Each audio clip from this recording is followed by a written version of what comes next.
Hi everybody, my name is TZvi Romm. I was born and grew up in Yerushalayim, Haredi, from. And my family is very colorful, Tzibuni, and I have a lot of aunts and cousins and Shemesh also. Yesterday I saw a joke. It was someone riding in the road. He saw a sign, fresh tomatoes. So he decided to go in. Goes in, he sees a big tomato. He's asking for the farmer, how much is this? Farmer says, big nice tomato, $5. So he takes a step. He says he sees a little tomato, a green raw tomato. He says, how much is this? He says, this is 50 cents. He says for the farmer, okay, put it on the side. I will come after the summer. I'm here. I'm presenting behalf of the Haredi people, and I wish you should have meaningful visits and should take off a lot of good things, and wish you all the best. Okay. My name is Scott Kahn. I live here in Ramat Beit Shemesh. I am originally from Boston. I've lived in Israel for a little over 28 years. And today I'm representing what has been called the centrist religious Zionist position. That phrase might not mean anything, so I'm going to say what it means to me, okay? And people can define it for themselves how they want. This is how I define myself as a religious Zionist. First of all, I see religious Zionism as a practical necessity and a moral duty. We need to live in Israel.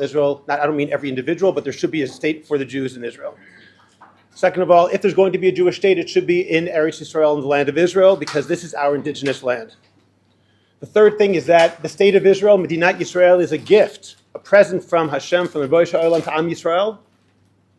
The fourth thing is that part of that gift is not just that we can be here, but that somehow, in a way which perhaps is not able to be described, but we can experience, the Shekhinah, the presence of God, is more available, more obvious in Israel than it is elsewhere.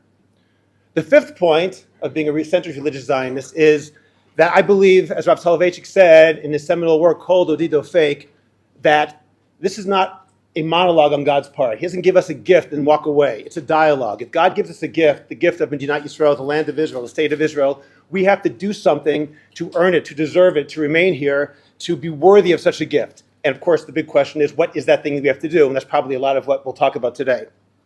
The sixth element is that I believe, and I hope I should say, that Medinat Yisrael is the end of the Galut.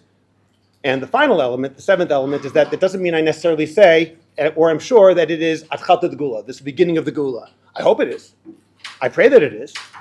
I don't know what Reshit Smicha Gula Tenu means, the beginning of our redemption. Perhaps that happened when the Ramban made Aliyah 800 years ago. Perhaps it's going to happen tomorrow. Maybe it's going to happen in 100 years. I don't know. I believe that someone who claims they know for sure is a bit of religious hubris, theological hubris to say so. So I hope it's the beginning of the Mashiach, but I can't promise that. That's what I mean by religious Zionism. And just two more points.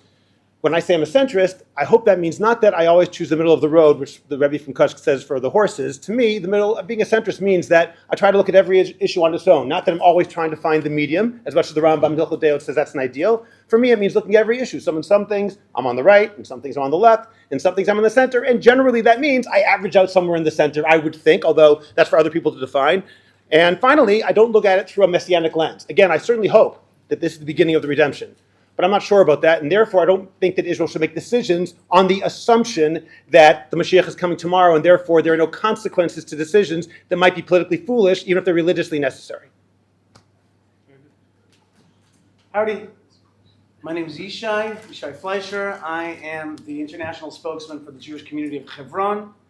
I grew up in Wayne, New Jersey. I went to Frisch. That's where I met Rabbi Mo. But I had a dream to get back to the land of Israel early on. I was born here, and I wanted to get back. And Baruch Hashem, I went to Yeshivat Ma'aleh Adumim. It was my Hezra yeshiva, and I went after I went back to America for a few years. Went to law school. That's where I met a gal, and I wanted to get married. I told her, if you want to marry me, you got to move to the land of Israel. If not, then just leave me alone, because that's where I'm going. And she said, okay. And we came to Hebron, and we got married in Marat Machpelah in 2002. Which was during the time of the Second Intifada. So right there, we already set in our life trajectory a way of fighting against a sense that the enemies want to take away our land, and that we have every right to fight for it. We have every right to assert our history. And so we got married there. And years later, after working in media and other places, I got to be the spokesman of the town. Today, I represent, I guess, the settlers. That's not our word. We think of ourselves as pioneers living in the heartland, our ancestral heartland. Other people might call me ultra-nationalist. I'm not sure that's a bad word. Maybe it's okay. Maybe being ultra is like ultra in love, or nationalist is a good thing. I don't know. So maybe that's not so bad. But I represent a perspective which is maybe not so different. I'm not necessarily, not making political decisions just based on messianism, but making political decisions on understanding the region that we live here, that we live in, and being strong because that's the way things work around here. Believing that a big Israel is better than a weak Israel.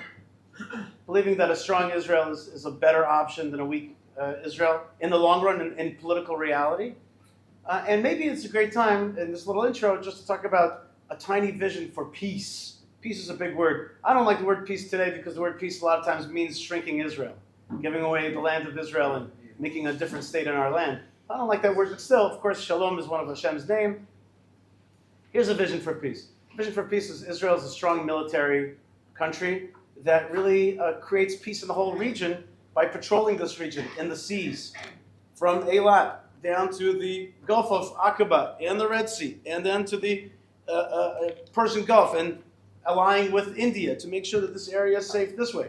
And then out here in the Mediterranean, allying, let's say, with Greece, and being a regional stability maker, maybe even being a nuclear umbrella around here. That everybody's like dependent on Israel as being the thing that keeps the bad energies down and the good energies up. That's one aspect of it. Another aspect of it is that Israel is the spiritual superpower.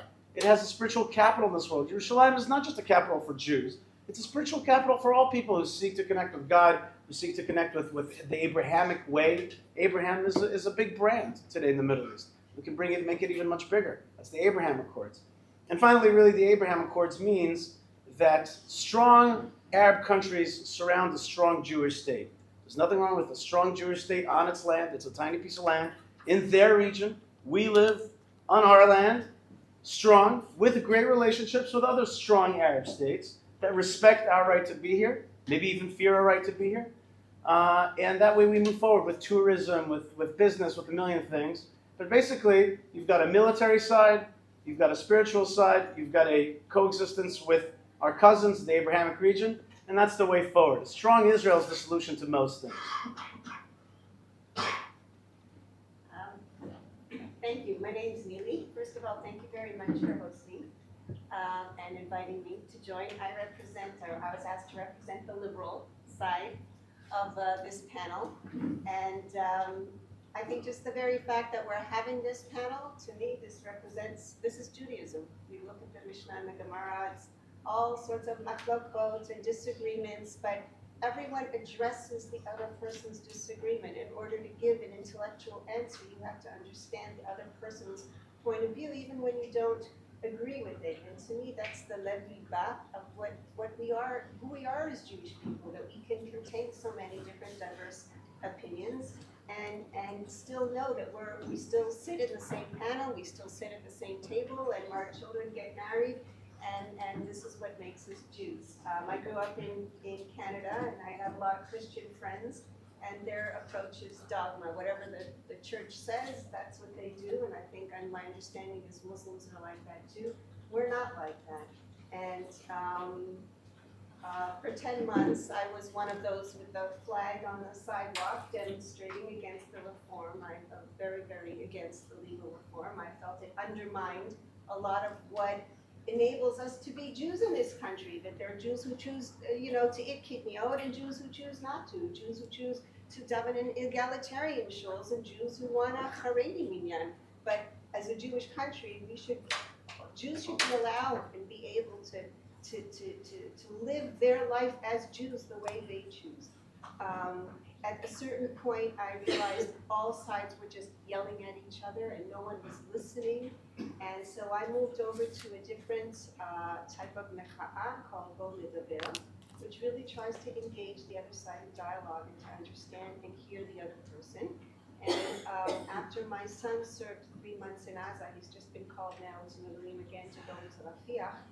I started a different yuzma to reach out to the Haredi public, asking them to daven for our wounded soldiers, asking them to add candle on the Erev Shabbat in memory of the fallen and for the Chatzifim. And Yom Zikaron, we're supposed to have 10 stations all over the country. Everyone's invited to join us. We'll be standing dome all over the country, all over the city, inviting the Haredi public to add a candle in memory of the fallen, to be handing out tefillot of Kerem and Rachamim, and Lecharei Tzahal, and we'll be standing still during the siren, hoping you will join us. So this is where I've come today. I also want to, one small detail. I also pioneered about 10 years ago, after being attacked by a Haredi man and after several attacks by Haredim here in the city, violent attacks. I filed a lawsuit against the city against the modesty sign. So some say I'm an outspoken feminist, but I hesitate to use the word feminism these days because it's been taken over by, you have feminists for Hamas. So. Okay. Whatever that's supposed to mean. Okay, I'm going to ask a few pointed questions, and then we'll open the floor to everybody. Sorry, for the people in the back, it's a big room, so if everybody make sure to speak early, because it's a little loud back here. Okay. I think that was for you guys. Okay. All right, the first question, again, I don't know if everybody has to speak on every question. We'll have to keep things moving. The first question is, what is Tzah's moral obligation regarding the Palestinians of Gaza regarding humanitarian aid and avoiding civilian casualties? I spoke to someone named Rabbi Shlomo Brody, who recently wrote a book about the ethics of war according to Jewish law and Jewish tradition. And I think that his definition that he told me, which I haven't adopted, I'm not involved in that decision, I'm not in Sahel, although my kids are, but I think it speaks right to me and I think we should look at it. And he says it's actually a pretty simple way of calculation. The question you have to ask ourselves is, ultimately, and obviously there can be exceptions, but ultimately, if you were in their place, if, for example, Israel were being attacked by Palestinians, and the question was, can they give us humanitarian aid? Should our civilians be protected?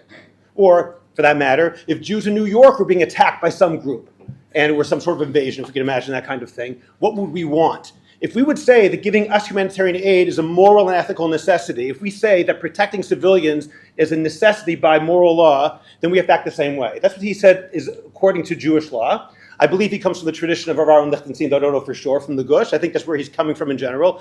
Largely, in my opinion, I think that's how we have to feel about it. Obviously, that's a very specific black and white type of answer, and there is lots of nuance. Exactly what's defined as a civilian is very, very difficult in this particular situation. What's defined as humanitarian aid is very difficult in this situation. So I'm not pretending that solves all the problems. I think the book is several hundred pages long, so that's not the end of the story. But as a basic approach, I think the answer is, if we are going to be a Medina Lemofet, which means a Jewish state, which is going to be an example to the world of morals and ethics, we can't only be as good as everybody else, we have to be better than everybody else. So as long as we can make sure that we don't hurt our own people, to the best of our ability, we have to do our best to try and provide humanitarian aid and protect civilians whenever we can. If I can just add to what you're saying, so I'm also an attorney, and international law is not something that we should just sneeze at. It is serious, and we depend on it as for our legitimacy. We depend on trade, for our economic survival, our diplomatic survival, and just from a pure pragmatic point of view, it behooves us to pay attention to international law and to do whatever we can to abide within the limits of international law. It protects our chayalim, so that my son, when he travels, doesn't get arrested. Okay, so that countries don't cut their investments off and embassies don't close and we become a pariah on the world stage. So there's another incentive, even if it angers us that we are held to standards that nobody else. It's not fair. It's true, but that's the world we're living in, and we have to pay attention to these things, even when it's painful to. Okay, I don't understand what I just heard, because on the one hand, it's supposed to be that there's some kind of international law, but yet you admit that we are held to standards that are not part of international law. There are some kind of super standards. I think there's a very simple standard after the Holocaust, and that is zero tolerance for the injury of Jewish people. I think we came out of the Holocaust. I think people tried to murder us. I think that we just had that again. And all these nice words about standards, international law, I want my son to travel. We just had 1,200 people massacred. Women raped, babies slain. What are we talking about here? The way to survive around here is to be bad to the bad guys so that you can be good to the good guys. You gotta know the rules of this region. The rules of this region don't allow us to be completely different kind of state than the rest of this region. We can't be a totally Western-style outpost, although Western countries don't behave like this either, in the Middle East. You've got to survive. Why is it that Arabs in Hebron tell me that Hamas is the most popular thing now in all of Hebron? Why? Because they did a massive, successful attack on us. All the kids there think Hamas is cool. We've managed to raise a whole generation of pro-Hamas people while we think that we seem moral. But we're not moral. The real morality is to defend your peoplehood. When I was in Gaza, before we left in 2005, before our own government kicked us out of Jewish communities in Gaza, the Arabs begged me. They said, don't leave. You don't understand the forces that are going to take this place over. I remember their fingers through the fences, holding on, being like, you don't understand what's going to happen here if you allow what we understood as the Hamas to take over. The question was formulated, in my opinion, in a backwards way, which is, okay, what do we do with civilians? First thing is, what do we do with defending ourselves? What do we do with our land? Do we give our land away to our enemies, then sit back, watch them build tunnels underneath the whole of Gaza, then watch them practice to murder us, then murder us, and then talk about how we have to fulfill some international standard that is already admitted that is actually not an international standard? I mean, how many times over and over can you make these mistakes of shrinking your land, thinking that somebody appreciates you for being nice? Does anybody on the liberal American left, like Biden's or European left, does anybody like us better since we've started giving away our land? Are we more popular? Does anybody respect us? Absolutely not. Our respect has gone down and down and down. I have a simple scientific question. When was Israel respected more? The day after the Six-Day War? Or the day after when we started giving away our land in Oslo? It's a proven fact. We were riding high when we were big and strong, which is the rules of engagement in the Middle East. And when we started giving away our land, our popularity waned and waned and waned. You ask any Arab, and I've spoken to thousands, and they say the same thing over and over again. They say, you guys are shrinking, and inshallah, in time, we will get rid of you because you are shrinking. If you stay in your land strong, you act like a Middle Easterner, you hold on to what's yours, you listen to, and we're quoting rabbis to tell us that we should, somehow succumb to international. The whole Torah is filled with don't give away your land. The whole Torah is filled with don't let the enemies live amongst you haters that want to undermine your God and your identity and everything in the world. Our land right now is filled with jihad. Right up here in Judea and Samaria, in Yafo, in Akko, in Tulkarem, in every town, in Ramle Lud close by. It's filled with jihadism because of the weakness that we show. We show that weakness, it will turn around on us. October 7th is not a done deal. It could happen again and again if we don't wake up. I'm privileged. I'm a Haredi. I have an opinion about Tzava and army, and it's not for me. But I think 7 October made a change on a lot of people, I'm taking the way in the middle, but 7 October changed for a lot of people. The mind is about giving suitcases for money and giving them food and things. Can I respond to one thing that Yishai said? I will have one very quick response, and we'll go to... Just a very quick response in terms of what you said. I think that in some ways you didn't quite answer the question. You're saying the world is filled with jihad, but you then mentioned also these Arabs who said, please don't leave. So we're supposed to not give them aid? We're supposed to go and abandon them completely and just kill them and not care about it? You're the one who said, they're the ones who said don't leave. They're I didn't get to that. You have to kill the bad guys. The good guys. guys. They're not the bad guys. I said the bad guys. Then we're agreeing though. But the question was about civilians and the Let's tighten the words to a point that it's not impossible to understand anything. And I have a very serious plan about how to deal with decent Arabs who want a decent life here, and the Torah is filled with it as well. If you are non-jihadist, pro-Israel Arab, we will give you residency in a future life. But we know that about 75% of Arabs today, both in Israel and in Judea and Samaria, are pro-Hamas. That's the reality. There are Hamas flags right outside of Efrat. I know it. So let's be real about their situation. Let's not totally sway the conversation to the many, many good guys. First, let's deal with the bad guys who want to destroy us. That's a real problem. The good guys, by not dealing with the bad guys, we actually allow the bad guys to crush the decent Arabs who want a decent life. But that's not the big situation here. The big situation is a small ethnic minority called the Jewish people trying to survive. And right now we are being squashed from all sides. And if we don't push back on these forces, they're going to destroy us. Okay, we're going to go to the next question. Basically, we'll get that TZvi. We'll address it to TZvi, but obviously everyone will have time to say something. During a time of danger of Am Yisrael, how does the Haredi world view the question of shouldering an equal burden when there are people out there in Gaza and the Haredi world is kind of like not involved with this? How does the Haredi world deal with that, and how is their opinion about not going to the army? Yeah, it's a very tough question. The question goes on already 75 to 76 years. Why the Haredi they're not going to the army? I think the first, we need to open it. It's a long talk, but I think the army has a lot of values, values. One of the values is the agana, defense. The army has a lot of values, and one of the values is the defense. They want to re-educate us. They want to make one big nation. They want to be Israel Echad, one of Israel one. Where everyone should be equal. And the question is not why you're not going today. The question is why you're not going in 75 years. So I don't think they need us now. And we believe sitting and learning Torah is like you have the Air Force and you have the tanks. So the Navy, and you have also the people sitting and learning. This protects us, and this is going on already 4,000 years with the Torah. To sit and learn, to sit and study. And a lot of students from 18 to 22 sit and learn. And on top of 22, yes, they are going out like Zaka, like United Atzalah. They're going out and they're giving out days and nights. They sort out the Zaka. Yeah, but we believe sitting and learning and studying protects us just like the Air Force, just like the Navy, just like everything.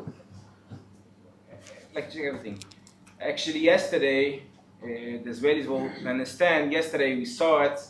It was a man, Ofer Winter. His name is Ofer Winter. Yesterday, so he was really a good man, but he started to say a few words about Torah, about God. So they kicked him out from the army yesterday. Just Samira, what happened to people what stay with the Torah and they want to put in a agenda for Torah and the Tzava, they kick out these people. But I think they don't need us, they don't want us. And for defense, I don't think they want us only because they want. We should help them defend the land. Comments? Yeah. What? I have a comment. Yes. I have several. My son has just been called back into Miluim after he spent 3 months in Gaza. I know people who are in their 50s who are taken into Miluim. The army needs people. The army needs people kravi. They will take anybody.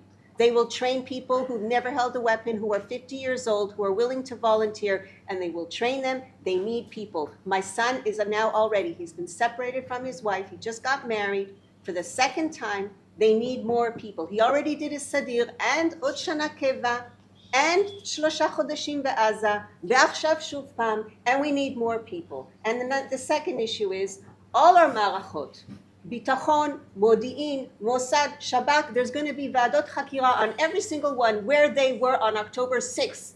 So I'm saying in that case, ועדת חקירה on all the yeshivot. If your learning is protecting our chaylim, what happened on October 7th? Why was the learning not protecting them? Our chayalim, our soldiers, all the people there in the Otev. Good. I'd like to add the following. First thing is, I want to make 2 important points. One is, the Haredi issue is a major issue right now. But the truth is that one of the reasons it's a major issue is because they want to hide who the real culprit behind October 7th is. And the real culprit of October 7th was the 2005 land giveaway. We were saying to them in Gaza, you give away this land, they're going to turn it into a Hamas land. And they were like, no, we're going to build walls, we're going to have cameras, we're going to figure this all out. And if they do one strike at us, we're going to pulverize them. We're like, no, you're not. You're going to, because heroism does not follow cowardice. If you give away your land, it's going to be exactly this. And we foresaw the whole thing. Not because we're geniuses, because it was simple. Give away your land to the jihad, this is what's going to happen. And so that's the Vada Chakira has to be about the means to say, how do we say that in English? Commission of Inquiry has to be done about the stupidity of the two-state solution of the land giveaway. That's number one. Number two, with regard to the Haredi problem, I have a solution. I don't want to point fingers. I have a solution that will make it, I think, very elegant way to solve the problem. You know what people don't like in Israel? People don't like it that this guy's got a deal that I don't have. This Haredi can go to yeshiva and he doesn't get, he doesn't have to go to the army. This Arab, also by the way, he's an Israeli citizen, but he can go right to college. And not only that, college will probably push him ahead as opposed to the same Jew who's already, after 3 years in the army, is going to have a harder time passing the courses. And if you're a Chiloni from certain families, you will get into certain units because they know each other. Everybody's got these deals. And that pisses people off. It really does. And so here's a simple and elegant solution. Everybody in the country, Arab, Jew, Druze, Haredi, has to do 2 years. 2 years. 2 years of what? Some will go to army service. Others who don't want to go to army service for various reasons have to do national service. Everybody's got to come out with a card that says, I did 2 years of nationals. I did 2 years of service to the state of various kinds. Maybe I was a teacher. Maybe there's 20,000 Haredim who learn Torah, and that is a service because Torah is a lot. And to keep that thing going, Torah, you also need intellectual people who are working in that, just like you have in professors in college. But everybody, and I mean everybody, if you don't do your 2 years, you go to jail. There's no way around that. You want to do Zakah, Mada, police, firefighting, teaching Yiddish. I don't care, okay?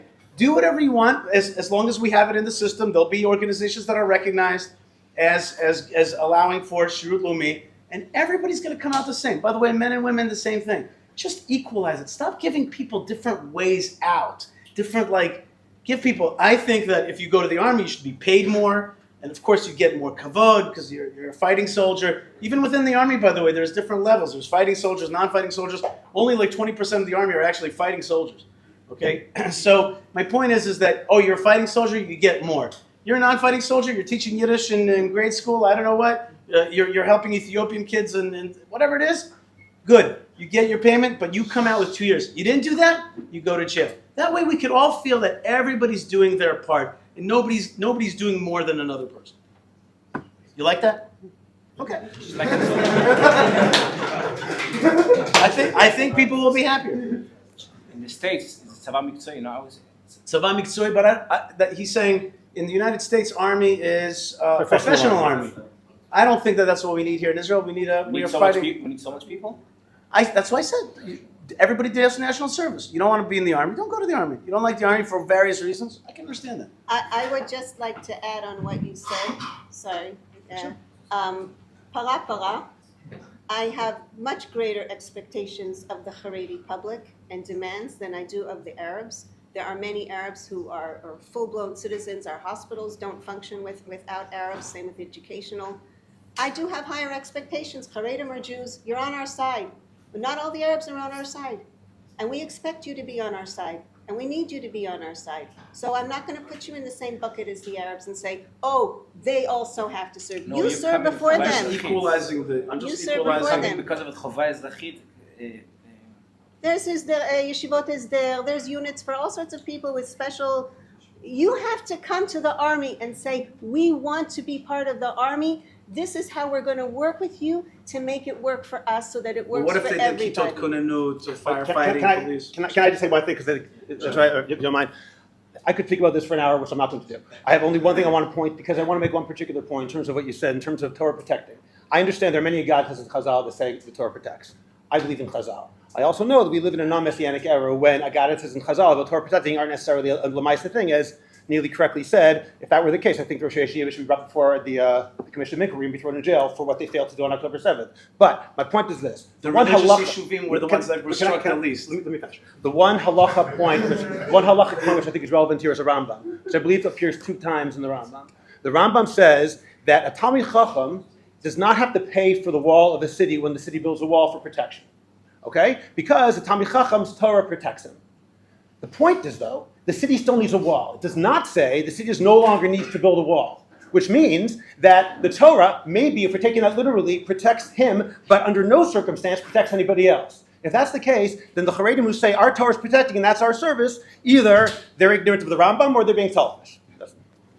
I think if we deny that there's secular coercion in the country, we're also being blind. I think Haredim don't want to be under that thumb.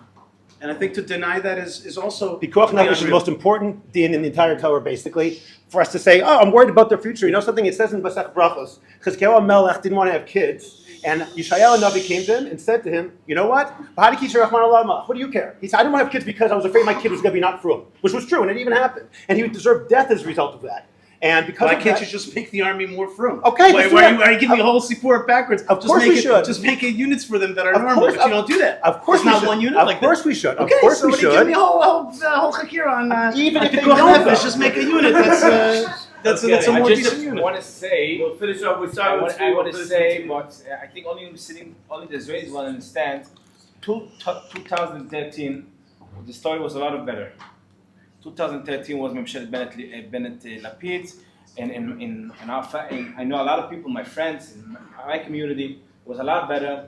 The Haredik and the Tzava, the Haredik and Shirut Leumi, the story was a lot better. There was a lot of Tochniot and a lot of plans. In 2013, too much politics went inside in this question from Haredim and Tzava. 2010, everything was messed up in 2013. And today, they want every side pulls face sides. You can check it out. It's uvda. Okay, we're gonna move to a different topic now. Going to the U.S. college campuses, but not only college campuses. How should the diaspora Jews respond to the anti-Semitism that they're facing in Chutz La'aretz?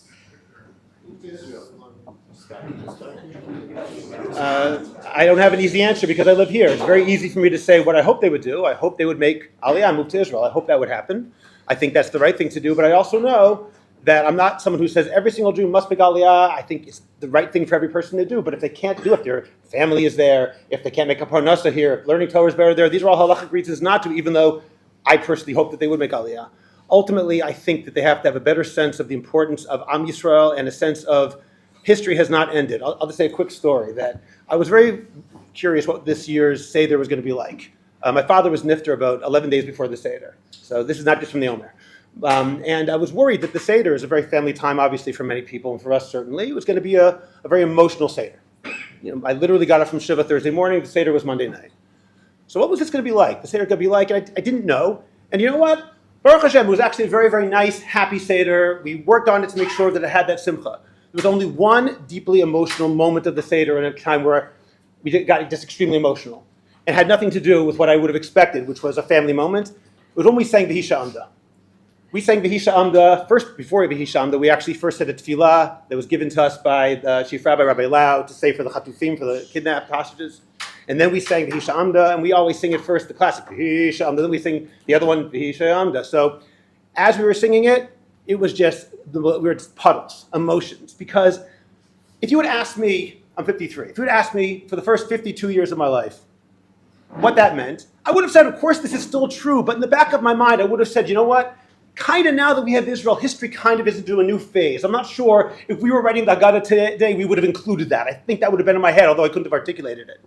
And what happened on October 7th, and what's happened every single day since, and looking at people somehow blaming us for everything that happened on that day and thereafter, has shown everybody that that's not true. V'hisha Amda is every bit as true today as it was before October 7th. It's every bit as true today as it was 100, 200, or 300 years ago. Shelo echad bilvad amad aleinu l'chalotenu, ela shebachol dor vador omdim aleinu l'chalotenu. And we have to remember that HaKadosh Baruch Hu Masilinam Yadam, and we have to remember that we are a single people. We have to remember that sense of unity of Am Yisrael. Doesn't mean agreeing, but doesn't mean understanding we have the same ultimate goal, even if we have different understandings of how to get there best. So my advice to someone living in America, remember your peoplehood. stay and join part of Am Yisrael. Whether it means moving to Israel, that's the best. But even otherwise, be more associated with Am Yisrael than the past. Try to do as much as you can to be part and to defend Am Yisrael wherever you are, because V'hisha Amda is today much more than we ever realized in the past. So to add on what Scott said, Scott, right? I think that American public needs to know what's behind it. It's painted as some kind of grassroots, gays for Hamas, gays for jihadists, feminists for jihadists, all this crap. And it is Iran. It is Iran and Qatar money. They have targeted the bastion of American Judaism, progressive Judaism, the universities, the human rights groups, the nonprofit organizations. That's the safe space historically for Jews. And now Jews are not welcome. It's not random. They didn't go to the KKK in Alabama. They could have put their money there. They didn't target those people. They targeted certain, like I said, bastions of power of Jewish power and influence in America. And that's how it has to be understood, that Americans are now no longer welcome. Jews are no longer welcome in America. And they have to fight with everything they have, whether it's lawsuits, whether it's demonstrations, whether it's economic pressure of divestment from these universities. Just pull out whether it's social media, pull out the entire full arsenal and recognize the enemy for what it is, which is Iran. And it's, like you said, V'hisha Amda. It's a continuation from the Nazis from 1939. Okay. I liked what my colleagues said, both of those things, I think. No, I agree with a lot of it. And I also think that every one of you in the audience right now, we can make this academic and just talk about it out there or about yourselves. I think it behooves you to find ways to connect to Israel. If you can, be smart about it and go to college here, go to the army here through yeshiva, through Lev Torah, and if you go to university or college and start your life here, career, meet the girl that wants to stay here, live here, that's the right way to go. I think that's the best for your future. In terms of American Jewry, really the question is, what's the future of America? And America's an empire. It's been a good empire in many ways, some bad things as well, but right now it's waning. Does that mean it's going to be destroyed? I don't know. It might take 500 years for it to wane. Other powers might come up. But there was just recently, the Atlantic, was it the New Yorker or the Atlantic, had a cover and it said, the end of the golden age of American Jewry. That was the cover. And it's like, it is the end of the golden age. Like most good Jews that even love America will tell you that. But I don't think that if you go there right now, you're going to feel like, if you go to Boca Grove and Boca Raton, you're not going to be like, oh my God. You're like, it's fine, everything's fine, palm trees and the rest. You could still probably eke out an existence for a long time, but it's shifting away from America as the center of Jewish life. When we were kids, there was a Lubavitcher Rebbe. Maybe before that, there was a Rav Moshe Feinstein and a Rav Soloveitchik. The Merkaz of Torah was there. You go there today, it's not the Merkaz of Torah. Even though Lakewood is a big thing, it's not the heart of Torah. Heart of Torah has moved over here. The center of the Jewish world is Yerushalayim. God has flipped a switch. He's moved us into a time, as opposed to Mishkan, where we're in our little Mishkanim in different places. It's time for Mikdash. It's time for a Judaism that's focused on Yerushalayim as the center of our Jewish world. So you got to make a calculation, like where do you want to be? A simple calculation is your finances. And this is why I used to be a big Aliyah activist. I still am, but today when I meet people, I tell them, buy an apartment in Israel. Just buy that apartment, Ramat Beit Shemesh. I think they're building here. Rabbi Rothwax is coming, and Rabbi Boaz is building here, whatever, or did, or I don't know what. But the point is, like, buy an apartment here. It's smart money. Smart money. We had Rabbi Leo D speaking recently, and he said, look, my apartment that I sold in 2003 in London, my apartment that I bought in Efrat is worth twice as much as my apartment in London. Now, you have places like France, but especially, let's say, South Africa, where the money becomes much less valuable. So you suddenly get stuck. You suddenly live in a fancy house in South Africa, but you can't buy an apartment in Yerushalayim. It's not smart. So I tell your parents, like, buy an apartment for me. Tell them, buy that apartment. Do something, mortgage something. Buy that apartment in Israel because it's going to make a difference. It's smart money. Start moving it. and then take steps towards moving your consciousness towards more Yerushalayim and Israel-based consciousness. Okay, we're going to move right now to Israel. Just a little background for, I think you guys are less, the security things you're very aware of. We have a very complex society here in Israel, between religious, secular. We have a state that's kind of state based on Torah, kind of. You have like 120 in the Knesset. It's based on 120 in the Anshe Knesset. You have like some weird things that are connected to Judaism, but yet it's a very Western country, and I don't know if you guys feel this pressure here about who are we. So the question is of should Israel be primarily a Western liberal country, for example, ensuring equal rights to all citizens, even if it's not, whether it's Jews, non-Jews, LGBT, to men, to women. We don't take the Torah into account here. Take Western democracy, Western values into account. Or is this a place more of a Torah? Should this state be a more Torah-based, where Torah trumps all, and that's what we have to follow, even though it may go against the democratic Western values that we're used to? I want to answer last. I want to hear what they have to say, and then I'll answer. Okay, Tzvi. I want a country with a liberal, left wing, open everything, like you want, I'm sure. But I think 70, 80 years, Ben Gurion was standing with the Bible in his hand. He says, because of this Bible, we are here. So we can't, with one hand, hold the Bible, in one hand, to say, Medinat Kol Ezrachea, everyone should come in, letting Eritrean, letting everyone, Akasha, do whatever we want in this country. So you need to find the middle path to go in between. I don't think it's necessarily a binary question, as you implied already, Kaplan, which is that it doesn't have to be either we have no Torah values or we're not halakha. I think it can be somewhere in between, and what I mean by that is I don't believe, and I'm basing myself on Rav Soloveitchik, I'll read a passage, it's a couple sentences in a moment, that the Rav Soloveitchik, Zatzal, said that halakha that is coercive is an inherent contradiction. Halakha cannot be coerced. We cannot coerce halakha. And he says, yes, I know you can have questions on me. It sounds like from the Torah, of course. There is mitat beit din and all sorts of other reasons why we could believe in coercion. But we believe in Torah Shopam, accepting the Rav as a teacher for our times. And I'll just give you a few lines he said over here as a transcript. I'm the one who opposes fully, I have said this at conventions, the whole business of legislating religion in Eretz Yisrael. To me, it is ridiculous. It will obtain the reverse effect. You cannot make a Jew pious or observant by having a police force. You can ask many questions, I know.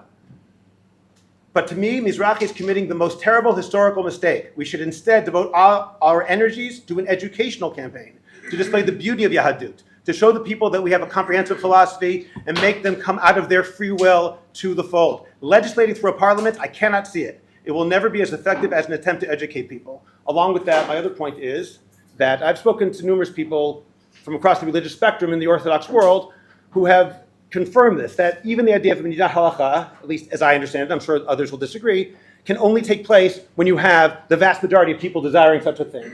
Even if we disagree with Rav Soloveitchik, the idea of having a state based on Halacha, when the majority of Jews in Israel do not keep Halacha, the idea of legislating it would be a disaster and a problem and probably morally wrong. Okay. Again, I appreciate. How did you say we're supposed to say in the beginning? It was. I might disagree, but it was good to hear it. What was the formula? I totally disagree. I totally disagree. No, I actually don't totally disagree, and I think these are important points. But the question of a religious state there's many different aspects. I want to take it from a little bit of a different aspect. The first thing is like this. That was a big mucho question you asked. What should the state of Israel look like? And let me ask you a question, Rabbi Mo. Does this awesome, you know that, well, this is one of my favorite yeshivot. It just is. Does this have it is a great yeshiva. Does it have a center or a chabura or a rav or even a Friday afternoon, something that talks about the issues of state and halakha? No, right? Rabbi Kwalwasser, right? It doesn't. Now, the biggest shaila of our time is what is the state supposed to look like? Torah Umada, That's the biggest Torah Mata moment, is where the state of Israel meets halacha. So therefore, you're asking me the shaila as though I'm going to paskin thing. The real answer is it should be in our daily conversations. It should be in this yeshiva. It should be minimally a chabura once a week, if not a center of that. And I wanted to write to the heads of Yeshiva University. Where's your center for Torah and Medina? Where's these questions being dealt with? Okay, I had an idea to open up a yeshiva next to the Knesset. And it would be called Yeshiva Knesset Israel. And this yeshiva would deal with the issues that are being discussed that day in Knesset. It would get a printout. Because you know what vadot are being discussed. You know the issues. And let's learn about it from the Makoros. Maybe issue a paper, a position paper. Maybe have the Knesset member come speak with a rabbi and Knesset member, whoever it is, on the issues. Like, you can't just throw that out and be like, hey, these are the most fundamental issues of our time, but we skirt it. We have Tanakh, Torah, it's all a big mishmash. You got to make seder of it. But I'll give you just one example where I slightly disagree with what you said. I agree that you can't force people to keep Shabbat. On the other hand, the army has laws that were written with Ben Gurion and Rav Goren about Pesach. And I mean, we have a whole army unit. We go through the whole army and make it kosher for Pesach. Same thing with the hospitals. There was the law passed not to have chametz in the hospitals. The truth is that the Arabs were doing it on purpose to bring in chametz into the hospitals to undermine the sanctity of the place. So that was made illegal. So sometimes it is important. It is important that the state of Israel keeps Shabbat as a state. You need to say there's no operations of the government on Shabbat. It is important. So sometimes you do legislate halacha. To say we don't legislate halacha, we are a Jewish state. The other issue, of course, is vis-a-vis equality. Let's be real, even America is not a place of total equality. People don't notice, but for example, if you're a Puerto Rican, you do not get to vote for President of the United States. Why? Because you're a territory. And so living in Puerto Rico. Yeah, not a Puerto Rican person. No, thank you. No, Mo, thank you very much. That's right. No, I did not mean an ethnic Puerto Rican. Absolutely correct. Absolutely. The Washington Heights is not Puerto Ricans. They were Dominicans. In any case, no chashuv. Just happens to be. But if you are a resident of Puerto Rico, you cannot vote for the United States president. Why? For various reasons. Bottom line is this: I don't believe that goyim that live in this country should have exactly the same equalities, just like we do not have equalities in their lands. Because I also think that a lost factor here is the Middle East as a region. I'm not one of these guys that always wants to be better than the Arabs. I don't believe in that stuff. I think that stuff is bogus. I think much more important is actually to survive around here. And if you give people total equalities, then they undermine you. Every single Arab party that they vote for is jihadist, anti-Israel. They call for the destruction of Israel day in and day out. So I wouldn't give total equalities. I would give residency to non-jihadist pro-Israel Arabs. I would. And I think that's what the Torah wants. I believe in ger toshav, resident alien. The point is that I wouldn't take it too far. I would say Israel is a Jewish state with liberal touches with liberal elements. We're not a totally liberal Western state of all of its people. No, we're an ethnic national state that lives defensively, that is armed, a minority in this region. That's what we are, and we have to act. And by the way, any state around here is like that, from Kurdistan to the UAE. They all have certain religious norms that they respect, and so in that case, there are certain elements that you have to mandate. But more importantly is the first thing I said, which is, if you're going to be serious about that question, let's take it Torah seriously and start moving it into that consciousness. P.S. The folks that I go to the army with, they don't know the book of Bereshit, our Israeli brothers and sisters. They do not know. I ask them many times, I'm like, who is Yitzchak's wife? They don't know. Ask them, what month is it in the Jewish calendar? They don't know. So I have to agree that, like, if you want to move this thing forward, you got to go on a big educational campaign, because the other side, the progressive secularist agenda, has erased the Jewish consciousness of many of our brothers and sisters. Thank you. Okay, so I want to go. That's your turn. Now you can take it away. Yeah. I want to go back to the first point that I made, that I see this as being quintessentially Jewish. This hearing of different opinions, that I'm a woman and I have a place on the stage. I have a seat at the table, and I could not do that in your neighborhood. I would like to be invited to one of your yeshivot and have a panel just like this, and I would like to sit on the stage and be able to speak in one of your yeshivot inside a Haredi neighborhood in the city. Really, I'm saying this sincerely because I do feel that I have something worthwhile to contribute. And if not me, then another woman might. And I think that this voice is very much missing. And when we go away from liberal value, this is why I feel that Judaism and liberal democratic values, they really go hand in First, we hand. have the Shulchan Aruch. Pardon me? The first thing, we have the Shulchan Aruch. Okay, but the Shulchan This Aruch is was no- written 500 No, years ago when women were Don't treated like change. slaves. I'm No. sorry. We have the Women Shulchan were Aruch. treated like No, slaves. we have the Shulchan They Aruch. had This no is the first of all, property. before everything. Afterwards, we can change. We can put in. We can make. In greater society, they were treated like Right. slaves, Not not in Jewish not in Jewish society. The way women were treated Our 500 books years were not ago. written with women as slaves. Okay, but that was the avira back then. We're not there today. Women vote. Women run for politics. Women have seat at the table. So do gays. So do seculars. So do non-trans, But does that mean that you have the right non-binary. to force your culture upon a different culture? I'm not forcing anyone. You want to live Haredi, live Haredi. But you want. But don't tell You me wanna where come to in. sit on the bus, and don't tell me what to Bus wear is when I public. go out Bus public. in public. But so I don't think But again when it depends how you interpret halakha. The way I keep Shabbat, I keep mitzvot.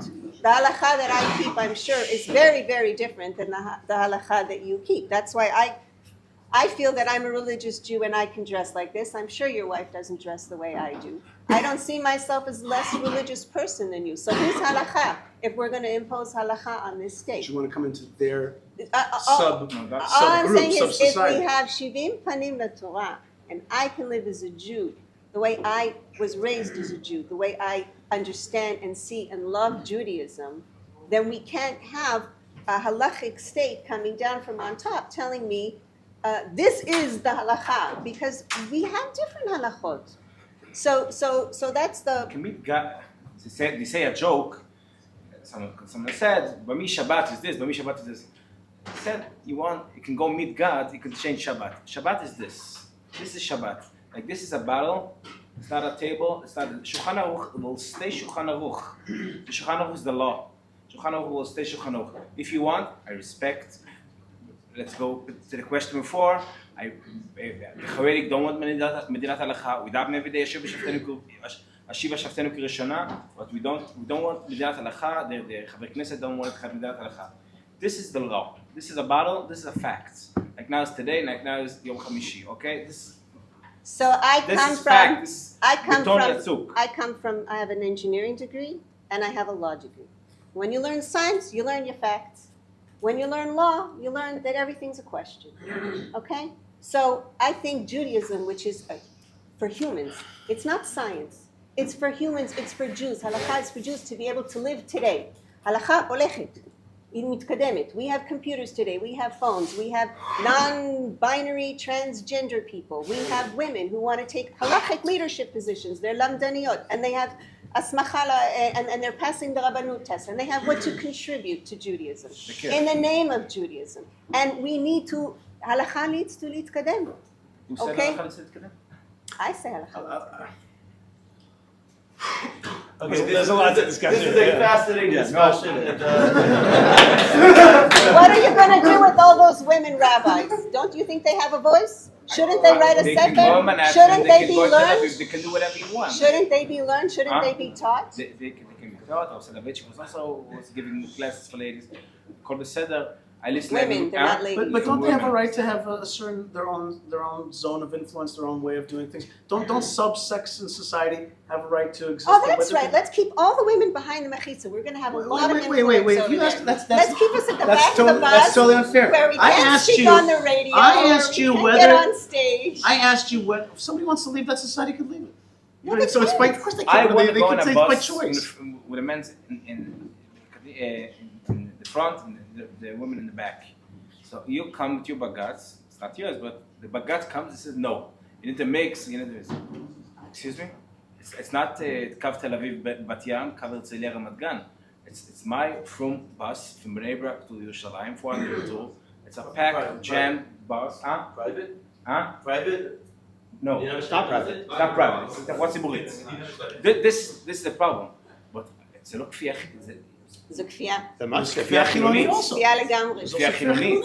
זה כפייה, וזה מביך, וזה משפיל. Like I said, this is a great conversation. I just don't want it to. זה It could really משפיל take וזה off. מעליב וזה פוגע. That's my question. אנחנו יכולים להתווכח יום שלם. Okay, Baruch Hashem. Right now, I'm going to go to the last question. Then we're going to go into rapid fire, and then we'll give time for a few guys to ask questions. I'm going to put 3 questions into one. You can take whatever side you. Okay. Number 1, the original question: what is your approach to the Jewish settlements of Yehuda and Shomron? I'm going to throw in there, assuming that the Biden's administration does not like Yehuda and Shomron, or at least maybe a certain aspect of it. How much does that really matter to us? How much is U.S. Now it's a massive discussion now with the holding of the bombs and the biggest thing in Congress. I'm sure you guys all see in your social media. How much does U.S. opinion matter in these things? And the third thing is like 3 massive questions. How did October 7th change? How did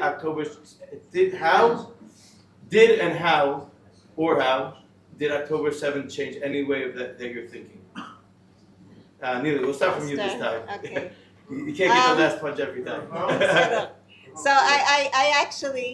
One second. I was just gonna say, like, it wasn't so clear. You can do Okay. that again. So number one, we have the issue of Yehuda and Shomron. We have what people call the settlements, right? It's land that we got in 1967, and the U.S. is taking a big thing on this. That there's an obstacle to peace, and they're people closing people's bank accounts in there. Again, certain activists and certain people are making farms, and we're not going to go into the details. So based on that question, again, you guys are going to have to decide which angle to take. How much does U.S. pressure have on us? That could also include the stopping of the bombs, like what we're doing in Gaza. How much does U.S. opinion have on us? And the last thing is, I'm not sure what the 3 have to do with each other, but I just throw them all together. How did October 7th affect your opinion, if at all? You could choose which 3. Okay, I'll just say I grew up in a very right-wing home. I marched with Gush Emonim in 1980 through Ramot. Grew up with Bnei Akiva. And over the years, actually living through the Oslo Accords is what caused me to drift more and more left. I've also now marched with Nashim Osot Shalom, Arab and Israeli women marching together for peace so that our children have a future. So I am familiar with the full gamut. I don't think it's practical or reasonable or fair to uproot 500,000 people. It's about the population of the Jews living in Yehuda v'Shomron from their homes. It's morally wrong. These people live there. They've been living there. It's now the 3rd generation. We can't uproot them. So whatever long-term agreement has to take these communities into account. I also think that responding with revenge settlements and not taking the military needs to account with these farms, outposts, where many times our soldiers are at risk because they start all sorts of riots, and our Chaylim have to come in, and our Chaylim get put in the line of fire. Nothing was done in coordination with the army, with the security establishment, just basically hippies, al dat atzmam, going Wild West style, and risking our good name internationally, and I think that's absolutely crazy. So I think we need to crack down on that. But at the same time, I have many family members who live in Efrat and Yehuda v'Shomron. People live there. It's their homes. Anyone who says that we have to leave can leave. Okay. October 7th. October 7th, Latzari changed absolutely nothing in my mind at all, other than how many stupid things can we do? It's like, will this ever end that we do stupid things, or can we be like, this is just not smart to give away our land to our enemies and not hold on to what's ours and not push back on jihadism and subdue the jihadism that's amongst us. Like, when are you going to wake up and smell the coffee? We smell the coffee. We saw it a long time ago. By the way, I want to tell you that October 7th, 1,200 people were murdered. Before October 7th in 2003, 35 Jews had already been murdered throughout the country. 35 families wrecked because Jews had been murdered. It was the highest murder rate in the year. And guess what? The jihadists in Gaza were like, look, they're barely responding to these murders, so they're weak right now. We can attack them even further. With regarding to the so-called outposts, the youth today that are holding on to these places are the biggest heroes in the country, who just with guts and with tenacity and with hands, with farming, are holding on to these places that if we don't hold on to them, the European, I was there today, hours ago, I could tell you how the European payments and setup of solar cells and wind turbines and water things are pushing the Arabs to grab up land so that they can declare Palestine, so that they can attack us from those areas, the rest of Israel. There is no ghetto in the world that's going to defend us if we keep ghettoizing ourselves into smaller and smaller. The answer is a big, strong Israel. When I say big, I mean within our land. And people will respect us. When you talk to Arabs, they'll tell you, we respect you when you're strong. When you're weak, we don't respect you. We think we can eat you up, gobble you up even more. So, with regarding to America, look, people who saw that first Biden speech after the war started, they're like, wow, that was beautiful. Oh my God, he really cares. I'm like, how dumb can you be? Like this guy has been paying Iran. You said Iran is the enemy, right? Who's been paying billions of dollars to the tune of $250 billion to Iran? Obama, Biden. That is the axis. And so the axis of America today, sadly, is part of the axis. You know, the world is not in a great tilt right now. We have Russia, China, Korea, Iran, and sadly the United States is part of that axis right now. I would love to believe that there's a different America that could rewrite that axis. I'm not sure. In the meantime, Israel's got to be strong.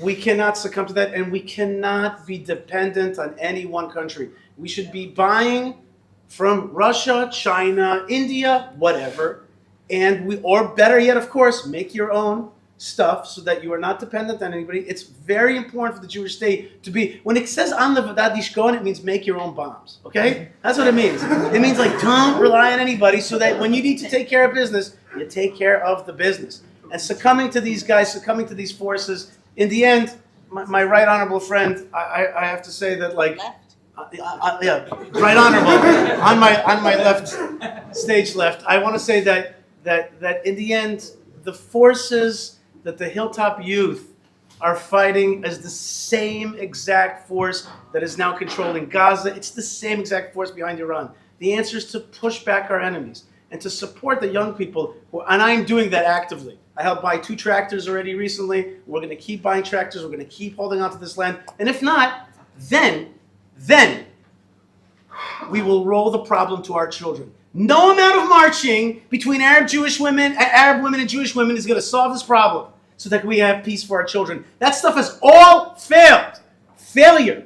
And there's only one answer, which is you got to crush the bad guys. You know, you sound one second, like I'll finish the up. Roadrunner. You do. The coyote tried. Nobody it here all remembers failed, that. It all failed. The bottom line is it has. Some problems Look at don't it in have the a quick face. fix. That's right. And giving away land has a quick non-fix. Okay, it has failed. And succumbing to these forces will only bring the jihad, so that your son is going to keep doing miluim, and his son, and hopefully. No, I want his son to This, do it. inshallah.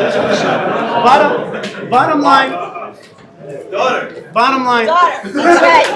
Lavi. The bottom line. If you don't look at it seriously, we're going to keep fighting this. Your children will fight. Okay. Okay. There's a lot to say about this. I'm only going to address a couple points so as not to take up all the rest of the time. First of all, in terms of the Hilltop Youth, I believe we should not have a midnat halacha. We do need to have a state of law. And if people can go do whatever they want without consequences, even if the law says no, if you want to change the law, change the law. But until the law says people can go and I'm trying. But the problem is, until that happens, to simply say someone can do something which is against the law, and yet we celebrate it as if they are heroes, I think that's wrong. That's my first point. Most of the time, they're not against the law. It's just not correct. It's factually incorrect. In fact, I know many Hilltop youth that work with the army to protect it. They actually call the army in. They're working with them with the maps and everything. My second point is that America has some serious flaws. There are some really bad things going on in the United States. I still would assert that grouping America with Iran, Russia, and China is mamash motzi shem ra. It's not okay. That's not acceptable. They pay them billions. It's not okay. They're not the same, and I think So I calling it didn't mean that. to hurt America's No, feelings. it's not a matter of hurting America's feelings. It's a matter of truth. It's a matter of speaking honestly and being fair. That's not To true. give money. It doesn't. That doesn't make him Iran. That doesn't make him. That's It ridiculous. makes you Iran powerful. You are. I'm sorry. No, you're ignoring reality. Good. You're You ignoring you reality. have to say with facts. You're saying that. And the third thing I want to make is this: is that years ago, I once read in a book by Meir Kahana. I am not a supporter of Meir Kahana, but when I see something he said in the book, in order to say I think it was the most egregious thing theologically that he said. Let's forget about the other issues in terms of displacement and so on and so forth. That's not what I'm talking about. I believe in his book, Uncomfortable Questions for Comfortable Jews, but it might have been elsewhere. At one point, he talked about the need to transfer Arabs out of Israel. Again, which I disagree with, but that's not the point. At some point, the question was raised, what about the fact that the entire world will be against us, and then there will be sanctions, and Israel will be treated as an apartheid state, and all this other stuff? What will happen? And his answer is, effectively, I'm not going to quote it, at that point, God has to help us. And now we get back to what I said at the very beginning of my remarks, that I don't look at this through a messianic prism. God does not have to do anything. Unless you have a Navi, and I haven't met one, we have no guarantee that God is going to protect us just because we hope that he does and we pray that he does. If we do something which completely rejects all of our friends, even if they're not perfect friends, even if they're very, very flawed friends, if we say we don't need them at all, we are basically inviting God, saying, you're the only hope for us. And even though we say, at the end of the Masechah says that that's almost like a negative. That's not considered a good. That's when things are going as bad as they are. We're stuck. We don't know if he'll help us because he didn't tell us he's going to help us. I said buy arms from Russia, not rely on God. I said diversify. So if we go and create ourselves and make ourselves an international pariah along the lines of South Africa in the 1980s, we will be an international pariah along the grounds of South Africa in the 1980s, and that means that Israel may well cease to exist. Is that an ideal solution? Not in my book. I'd rather be careful and play the game in the reality in which we live, rather than attempt to assume that everything will go well in case Hashem decides to go and intervene, do some Bashina. I don't think that's how we have to live our lives. So now I believe that very strongly we have to play, and if those, we can't love America, but this idea, we can't think America's all the solution, but you also have to make our own bonds. The international economy demands that we have interactions with most of the world. Otherwise, we'll be North Korea, and that has not worked out very well. Okay, we'll finish this question with Okay, I opened and I'm finishing. I want to finish with something that took me very much. What the 7 October means for me.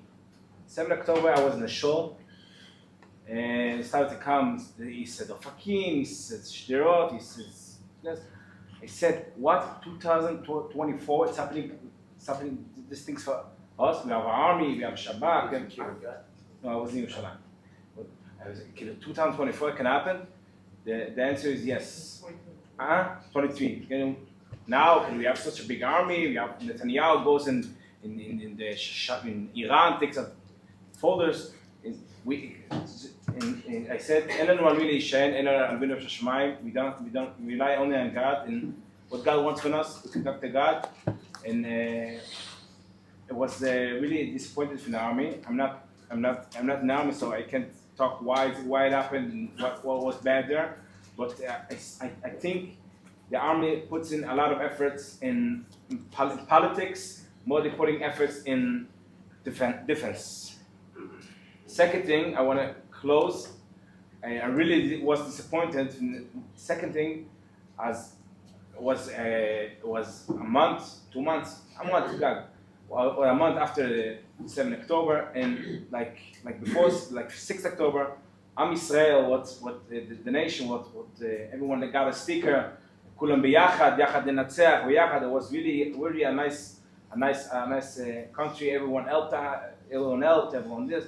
And a month afterwards, it started the whole thing. Koach Kaplan, protesting in Tel Aviv, and Motzei Shabbos, Saturday night. And I was really disappointed.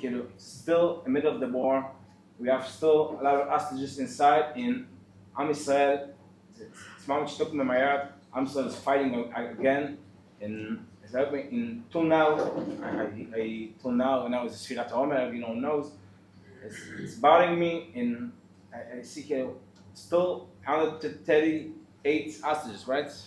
And everyone is against Bibi, bad Bibi, neged Bibi. Everyone is bad Bibi, neged Bibi. And Chaval, this biyachad, it's not staying ever. Okay, what we're gonna do right now is a rapid fire. Rapid fire means that you have like 4 words to answer the question, and then we're gonna open up the questions. We'll have like around 20 minutes for everybody to ask questions. Okay, this is more. It could be also humorous. Like obviously we're not.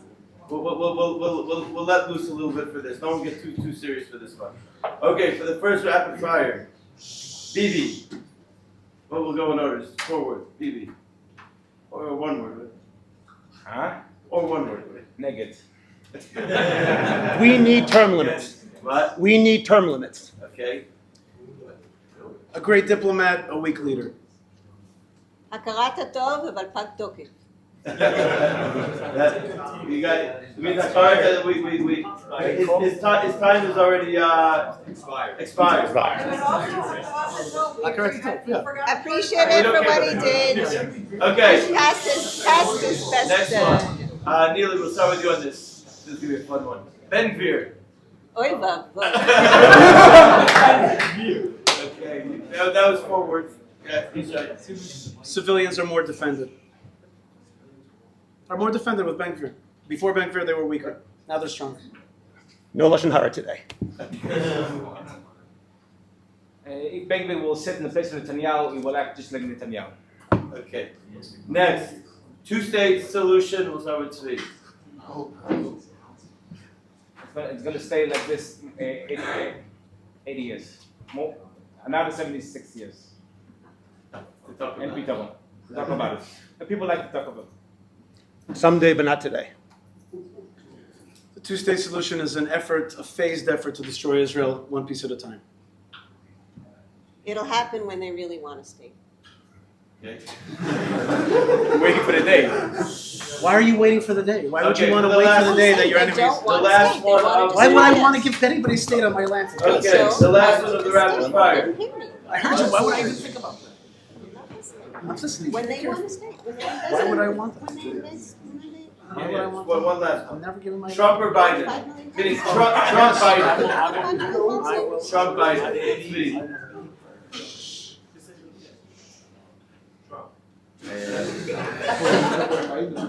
He's a modern fellow.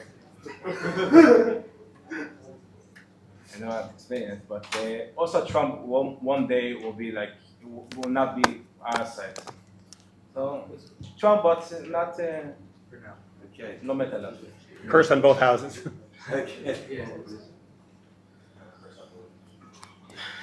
There's an axis in this world of people with values. There's an axis of people that want to undermine everything that undergirds spirituality, freedom, all the good things. And there's 2 sides right now. There's a godless side, that's the Biden people, and there's the better folks, which are the Trump people. Okay. A lying philanderer cheater is not someone who I'd put my cards with. Okay. But yeah, exactly. Like which one? Biden's could I sit sad? They could He never Biden. cheated on his wife, and he's not a philandering lying He's a cheater. philanderer. Okay. We'll open up. Okay, there's gonna be a lot of questions. If you go like this, then you're out. You just call it first. Okay. I'm calling people who I like.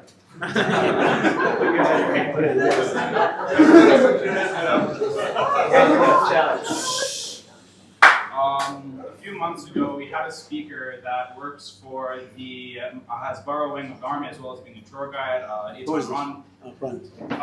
And he made the following call to us as yeshiva students and as English speakers and as American citizens, which is that what's most important right now for you guys to do in the role that you're in is to promote Israel on social media and so on when you guys go to college and so on. And his speech really spoke to me, but I noticed when I bring this to other people, there are 3 types of counter responses. One is the right-wing response, one is the left-wing response, and one is the religious/messianic response.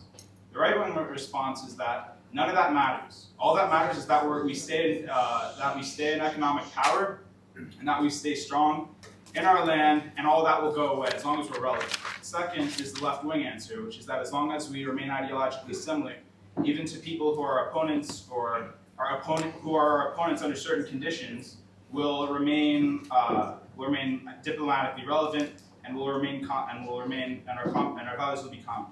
And the third is the religious response, which is as long as we do what God wants, everything will work out. You don't need to worry about that. Man plans and God's laughs, and so on. However, even though each one of these answers resonates a little bit to me, none of them are creative and none of them have worked out for us so far. America more and more is trying to get, especially the youth, and America is one of the few countries that votes for us consistently in the UN, no matter our policy. What's a new solution that goes above all of these current dogmas and that can move Israel forward in every angle, diplomatically and through values?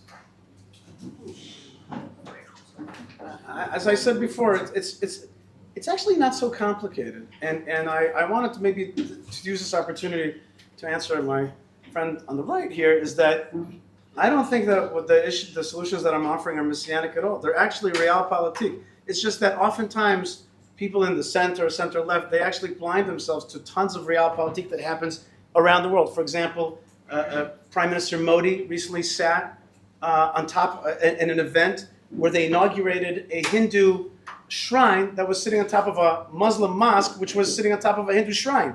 What happened was that the Muslims took it over, and then finally the Hindus pushed them out and remade their shrine, and he sat, the Prime Minister of India, at an event there celebrating the fact that they defeated the Muslims who had a shrine on their original site. Does that sound familiar at all to you?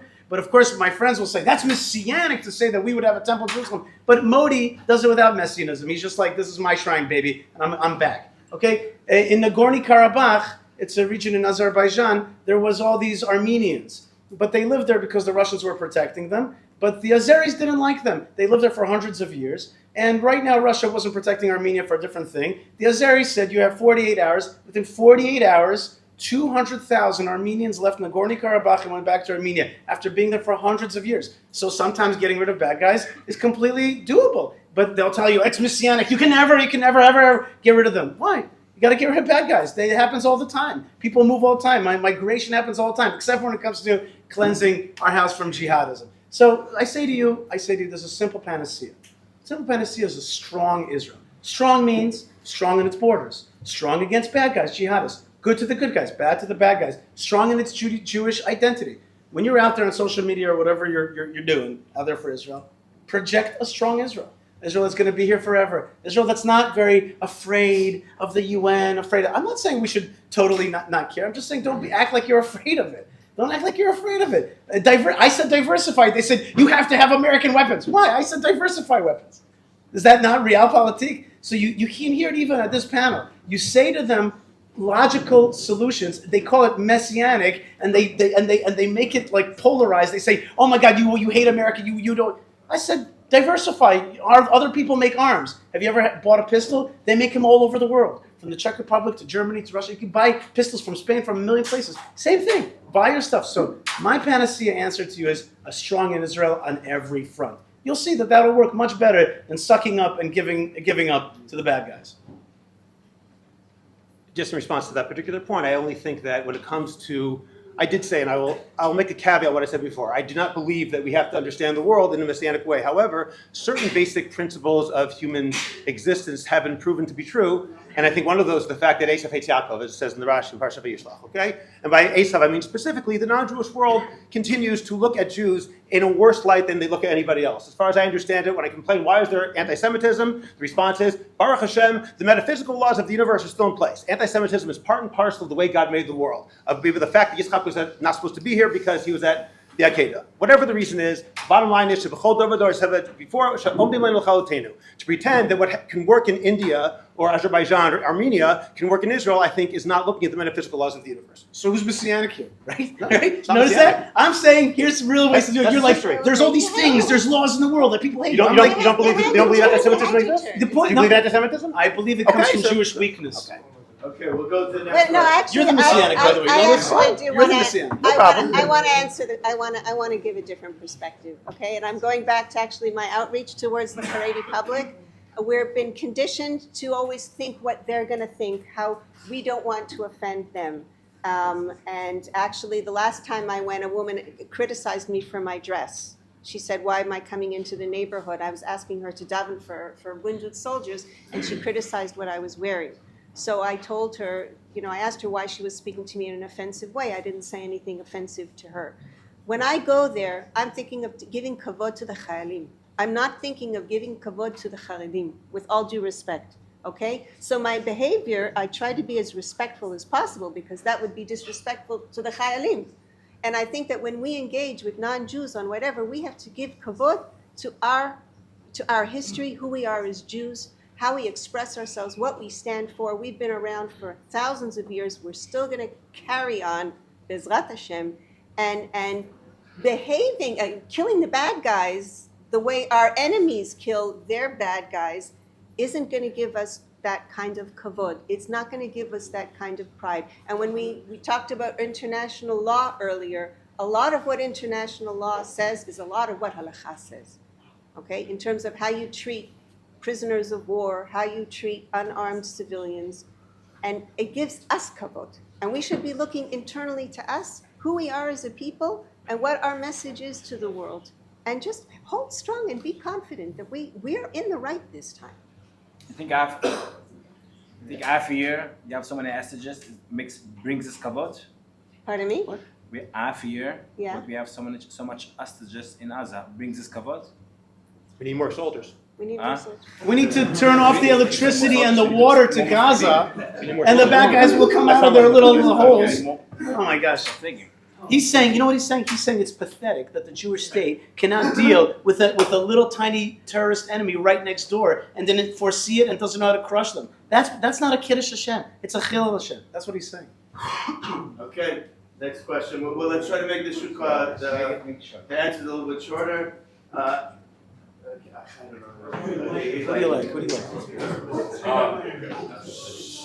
No crying. If you don't get called out, just don't cry. In one of my shiurim with Rav Asher, we've been learning. We've been learning about how there's these two modes of thought and how people coexist together. One which is faith-based, as in basically there's a common enemy that we all have to defeat, and one which is destiny-based, that we all have a common goal in mind and we are all working together to reach that goal. So the question is, which do you believe the state of Israel is in right now? Are we faith-based that we all just have a common enemy and that's all there is that connects us? Or are we destiny-based, and where do you think we should end up, faith or destiny-based? I'm not sure where's the binary element there. We have enemies, yes. We have a destiny, yes. Why is that? I laid out right at the beginning an easy way to understand the process of where we should go. You know what? Let me answer you differently. It's important to have a vision. It's important to have a vision. You have a vision, you can work towards a vision. You know what I mean? It's like building a house. You got to have a vision of where it's going to be. Then you build it to those specifications to get that goal. So it's important to have some kind of goal. By the way, parenthetically, that's why I would actually, even though I believe in Mashiach, I do not at all characterize myself as a Messianic. In fact, I bristle against it because I find it to be irresponsible. I actually believe in Jewish responsibility. I believe that you have to think out where you want to be and move in that direction. So and when I hear people talk about Mashiach, what I hear is, I don't want to take responsibility. I don't want to create a vision. I just want somebody to do it for me. In the meantime, I just want to labor and do my little bourgeois thing and get that, car or watch or whatever. You know what I mean? So I don't like that, and I actually believe in Jewish responsibility. I find that many people in the center and in the left, they're actually messianics, but they hide behind it. They actually have some kind of vision of like goodness of the world, this and that. They actually are not realpolitik at all. Meir Kahane actually does have one great line that I think I would like to quote here, which is, "Your peace will bring war. My war will bring peace." Okay, like that's the attitude that I have towards these things. Now, with regarding to a vision for the future, I think that we did see an amazing vision. Of course, because it came from Trump, it wasn't seen. It was called the Abraham Accords. It was an amazing thing. We're Arabs, not because we're giving away land, but because we're strong economically, spiritually, and militarily. They started coming towards us. And I think more and more countries want to do that. I think this whole region wants to move towards Abrahamic. To move towards Abrahamic, you have to crush jihadism, because that's the anti. Okay, that's one. Two is that Israel should be, as I said before, an economic, military, and spiritual power. That's a vision. And a big Israel, that's a vision. And you have that vision, you work towards it, with more biblical consciousness, with more love of our Yiddishkeit, without it being oppressive. give people a chance to see the beauty of Shabbat, etc., etc., and the beauty of Yerushalayim. I'll give you an example. You come to Yerushalayim. It says welcome, Bruchim Habayim Yerushalayim. It says in these block letters. When I lived in Wayne, New Jersey, which is nowhere, okay, we had a nicer entrance to Wayne, New Jersey, okay, made out of like bushes. It said, welcome to Wayne. It was way nicer than Yerushalayim Ir HaKodesh. Wow.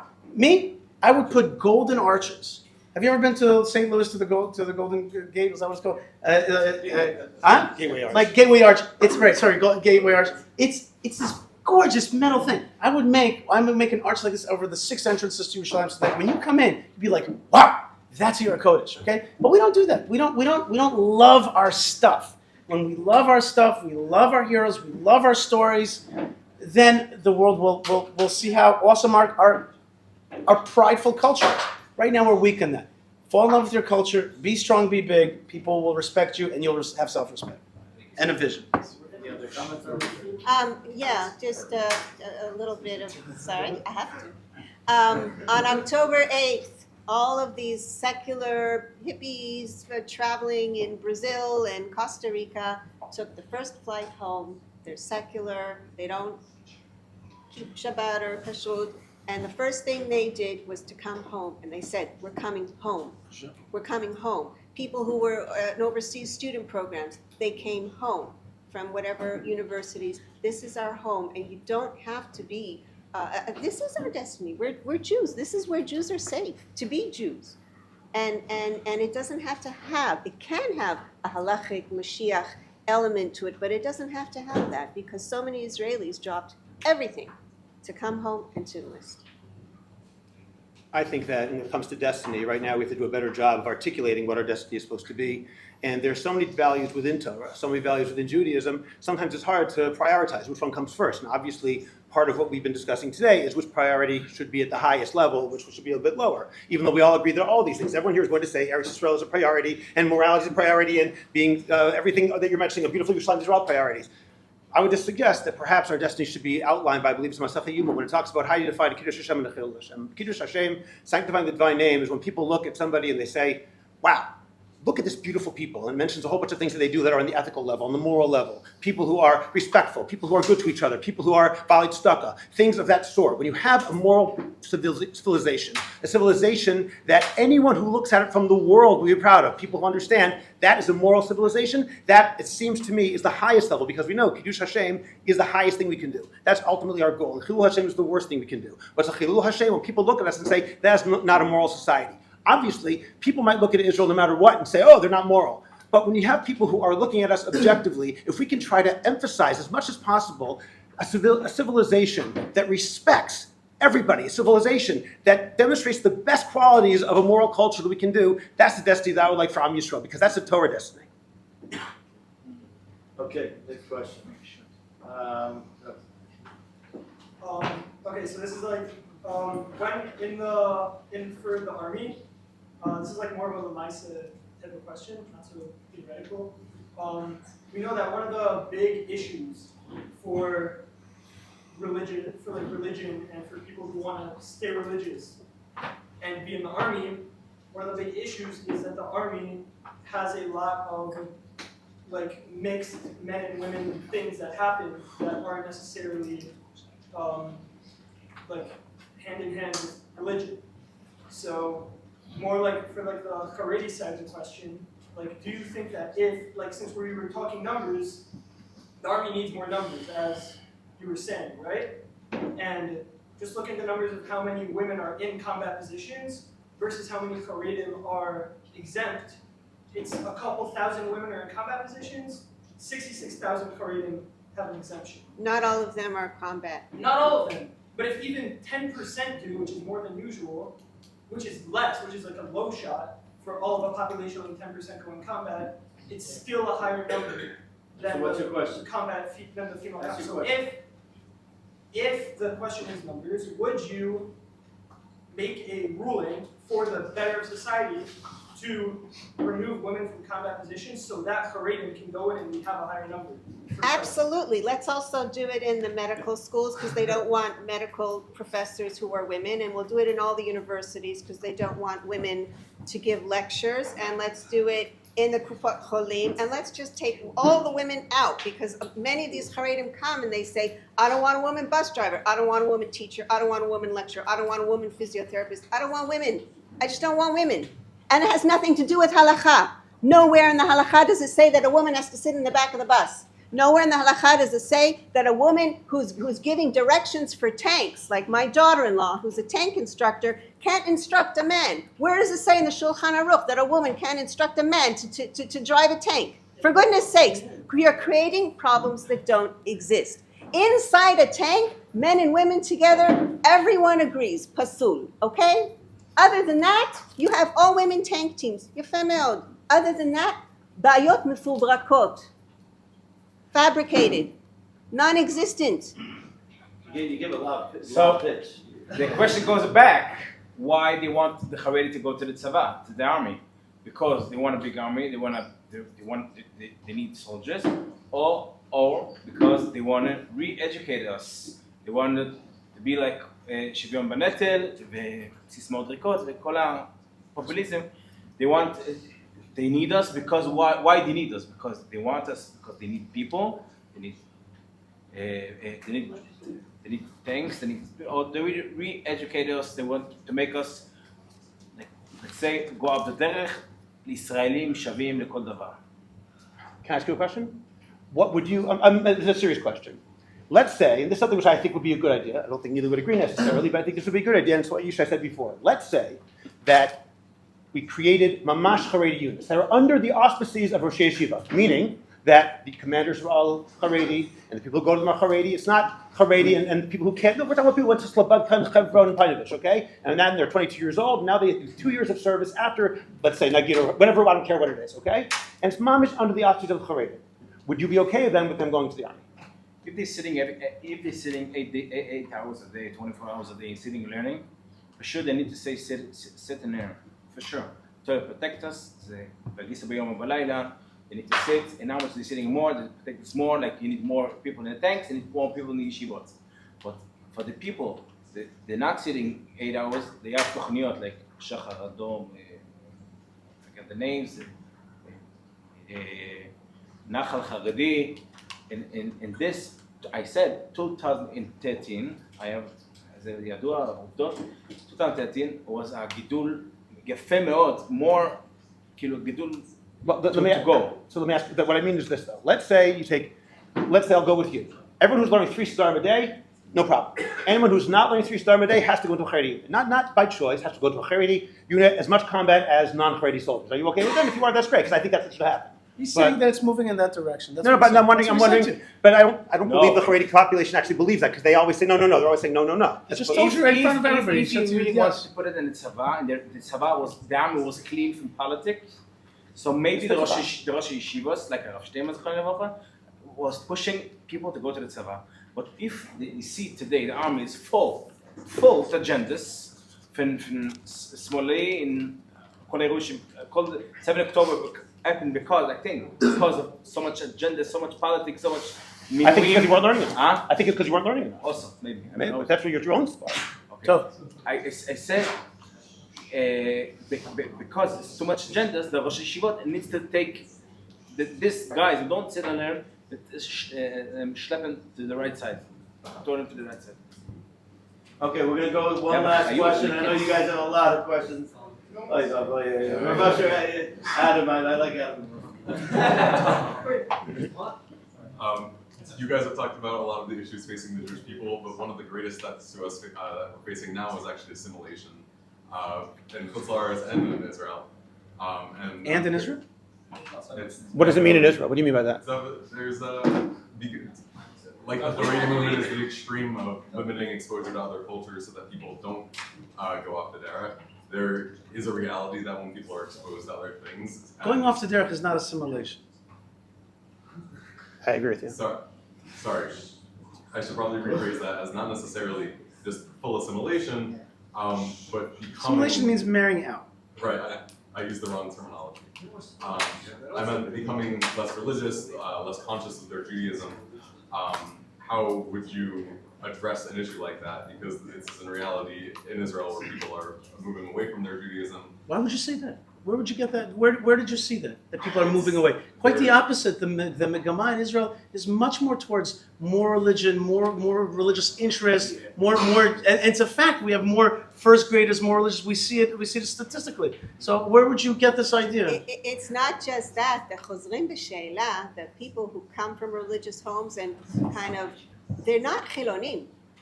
I have children who chozrim b'sheila. They're not chilonim. And they're looking for partners who are also chozrim b'sheila because they keep very traditional Judaism. They want to do it their way. They're called dati lefi dati, whatever they like, religious by my. That's fine, but the But that's not. But that's can we not agree on the leaving. facts? You've misstated the facts. That's not leaving Judaism. The fact is not that people are losing. You want to say in Israel this is not an issue. Outside of Israel, it definitely is an issue. Can I address it in Israel, though, before we go there? Because I agree with what they both said right now. I also think, however, that there are some people, too many people, who are becoming less interested in religion. And I think the blame, largely, though not exclusively, falls on the current state of religion in Israel. What I mean by that is that I believe that the marriage of religion and politics in Israel is a disaster. The worst thing for Torah Judaism is the fact that there are Torah parties. I would never vote for a Torah party on principle because I love Torah. And therefore, voting for a Torah party or a religious party, I think, is an oxymoron. It's a contradiction in terms. By wedding the state to religion in a political way, people look at it as another shit that you throw on the table when you're playing poker. Okay, you'll take this. You give me one Shabbos, you give me money for yeshivas. It's a terrible thing. I think that if we got rid of, it's not going to happen, but in my ideal world, if there were not political parties, it would be better for religion in Israel in many, many different ways, and we'd have fewer people leaving. Okay, Yom Kippur, and Chok Tatzum. I say I think so. Yom Kippur, everyone in Tel Aviv is closed and everyone is fasting. We don't have such a law to fast in Yom Kippur, but the fact is most of Tel Aviv fast Yom Kippur, right? Okay, maybe. Well, because that wasn't a question, we'll take one more question. Go, please. Oh, okay, fine, it's cool. I can't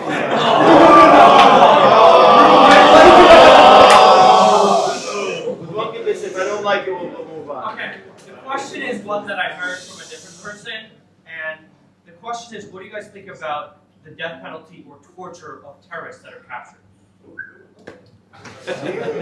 You guys can answer the question for each one of them by this time. That's a group.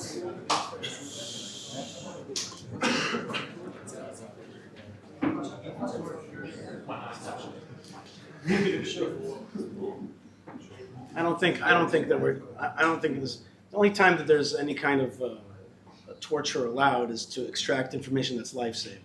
Obviously not for any kind of blood pleasure, but we don't do that anyway. But sometimes you have to, if it's a matter of saving lives.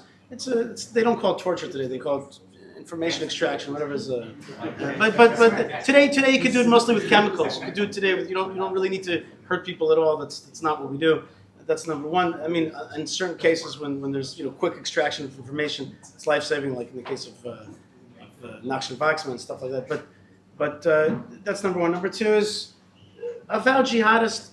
Of course, it's very sad. What happens is that they capture these jihadists, and then they give them this full life and this full life in prison, and it's like a Hilton. And then they get these. You have these mass murderers who are getting degrees in our schools, who are getting in our jails, getting plastic surgery in our jails because they don't like their nose. All kinds of stuff like that. So that's an absurdity. It's an absurdity to treat murderers with kid gloves. That's an absurd. They should not have phones and bakeries of pizzas and all kinds of stuff like that. They're murderers. They did horrible things.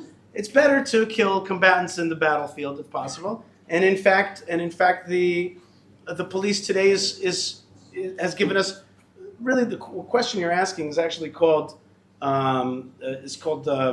rules of engagement. The question is rules of engagement. In the past, Israel has been very machmir on the rules of engagement to the point of absurdity that a soldier was stopped from dealing with somebody who we understood was a clear and present danger, but had to wait for the very moment where he released the stone and it was heading towards his head. Then he could, right at that very moment, there was a time that you could shoot. That's absurd. We have to be real around here. Jihadists, people who are vowed to destroy us, we have the moral moral obligation to destroy them. Immorality does not mean you let your enemies destroy you. That's immorality. That's immorality for our children, for our soldiers. That's immorality. So we have to be bad to bad guys. But this does not translate into now we're like killing everybody in the street. We've got to make it. We've got to make things with clarity. If you post these kind of posts, that's illegal. If you teach jihadism in our land, in your mosque, in your school, you can't stay. You can have three options: either don't do that, or fight with us and you'll die, or leave. Okay, those are simple options. Those are simple options. We want to have a state where people that live here are not anti-Semites and jihadists. If you want to be a ger toshav, ahlan v'sahlan, tfaddal. If you hate Israel and you want to destroy it, you will have no place here. Including, by the way, on our borders, the same thing. People on our borders should not be cocking a gun and getting ready to shoot us with. We should not. It's immoral to allow 150,000 rockets to stand on the borders of Israel trained at our heads. It's immoral. It's immoral as a prime minister to allow for that situation to happen. So you know what I mean? You're going to bring me down to the question of torture. I don't want to deal with that category. Deal with the simple category of protecting the Jewish people, having zero tolerance for people that want to kill the Jewish people, and make sure that our children will inherit a better world. Right now, as it is, our children are not inheriting a better world. They're inheriting a world where Israeli Arabs are identified with Palestinians, Palestinians are identified with jihadism. That is the majority. Believe me, you don't have to tell me that it's not everybody. I'm more informed about that than the majority of people in this room, about the Arabs that don't want that, and I know them and I speak to them and I'm connected with them. But they themselves admit that the majority of Arabs today have fallen towards jihadism. This is a result of them believing that they will in time destroy us. And that is a result of us being weak. When we push back and make it clear to them that it's not going to happen, then they basically give up on that hope to destroy us or at least sublimate it. And that's where it has to be. Yeah? Can I just a few words? Okay. I largely agree with what my friend to the right here said. And I think that actually here we can really look at halakha, dinei rodef, very, very clear when we're allowed to use force against our enemies. And it's not out of revenge. And we want louder. Dinei rodef are very clear when we're allowed to use force and violence against our enemies. And I think that should be our point of reference. And we should not be acting out from revenge because that will consume us. Somebody asked earlier about a long-term goal. We want to flourish as the Jewish people. We want our art, we want our literature, we want our science, our knowledge, our Torah to come forward, to thrive. And that's not going to happen if we act out of revenge and do things out of revenge that we then hate ourselves for doing. So I think that ought to be a guiding line here. We need to do what we need to do to survive and remove immediate risks, but we also have to remember who we strive to be and who we want to be as a people. Okay. I want to thank all of our panelists. I know that you have a lot of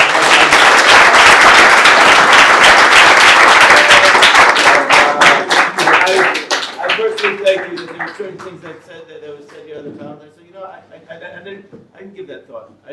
So I really appreciate. Not now. I'm not speaking to Yishai. No. And I hope that happened to us. And if that didn't happen to us, the fact that this existed says a lot. And thank you very much. Thank you.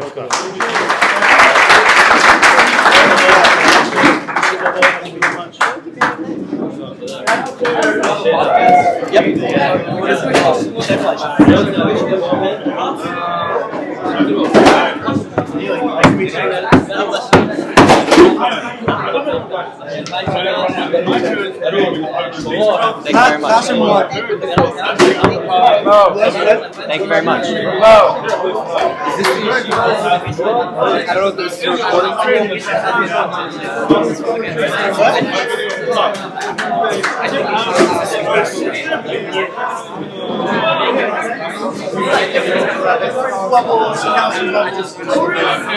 More important, it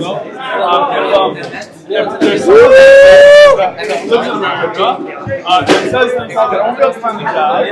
Is there something that you would Try to find a job. Try to make it work. Work in America. Like I said, it's better than it's ever been. You know what I mean? Just make it happen. You know what I mean? See, if you love Eretz Yisrael, but be smart. And also send your kids towards directions of jobs that they have, like engineers, etc.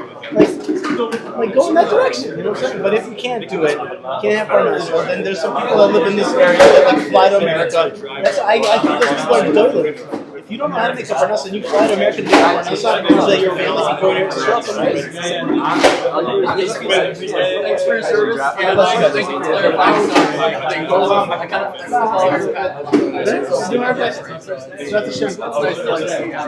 good to be with you guys. Thank you very much. Why didn't the yeshiva have the one you want to make? What? Why isn't the yeshiva have the one you want to make? Because I've got a lot of other things in my head, that's why.